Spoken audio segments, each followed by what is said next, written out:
জামাতের দখলে এখন জাতীয় পার্টির দুর্গ। রংপুর, নীলফামারী ও কুড়িগ্রামের সবকটি আসনে জয়ী হয়েছে জামাতের নেতৃত্বাধীন ১১ দল। দাঁড়িপাল্লার কাছে শোচনীয় পরাজয় হয়েছে লাঙ্গলের। বিজয় তো দূরের কথা, একটি আসনেও প্রতিদ্বন্দ্বিতায় আসতে পারেনি। গত ১৭ বছর আওয়ামী লীগের সাথে নির্বাচনী জোটে থাকায় ৫ আগস্টের পর অস্তিত্ব সংকটে পড়ে এই দলটি।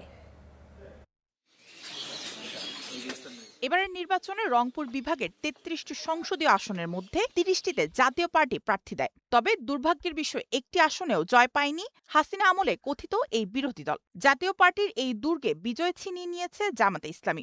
এনসিপিও ভাগ বসিয়েছে ২টি আসনে। রংপুর জেলার ৬টি সংসদীয় আসনেই বেসরকারিভাবে জয়ী হয়েছে জামাতের নেতৃত্বাধীন ১১ দলীয় জোট। দীর্ঘদিন জাতীয় পার্টির শক্ত ঘাঁটি হিসেবে পরিচিত এ জেলায় এবার জামাতের প্রতিদ্বন্দ্বিতা হয়েছে বিএনপির সঙ্গে। মোহাম্মদ রায়হান সিরাজি দাঁড়িপাল্লা মার্কা, ভোট পেয়েছেন ১৭০২। রংপুর ১-এ মহানগর জামাতের সহকারী সেক্রেটারি মোহাম্মদ রায়হান সিরাজি দাঁড়িপাল্লা প্রতীকে ১,৫০,০৮৮ ভোট পেয়ে নির্বাচিত হয়েছেন। বিএনপির মোকাররম হোসেন সুজন ধানের শীষে প্রতীকে পেয়েছেন ৬৯,৪০৭ ভোট। রংপুর ২-এ জামাতের নায়েবের আমির এটিএম আজহারুল ইসলাম দাঁড়িপাল্লা প্রতীকে চমক দেখিয়েছেন। এখানেও লাঙ্গল প্রতিদ্বন্দ্বিতায় আসতে পারেনি। রংপুর ৩ আসনেও জামাতের নেতা মাহবুবুর রহমান বেলাল দাঁড়িপাল্লা নিয়ে জিতেছেন। জাতীয় পার্টির প্রার্থী হয়েছেন তৃতীয়।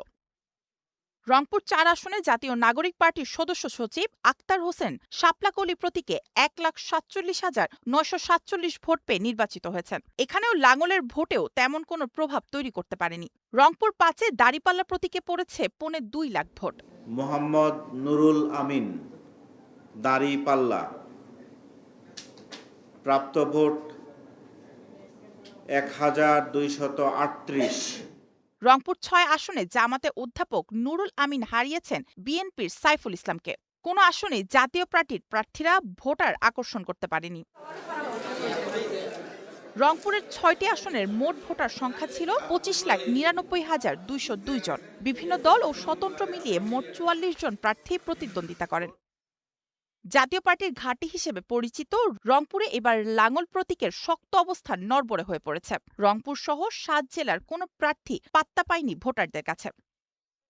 মায়াশিকা রহমান, স্টার নিউজ।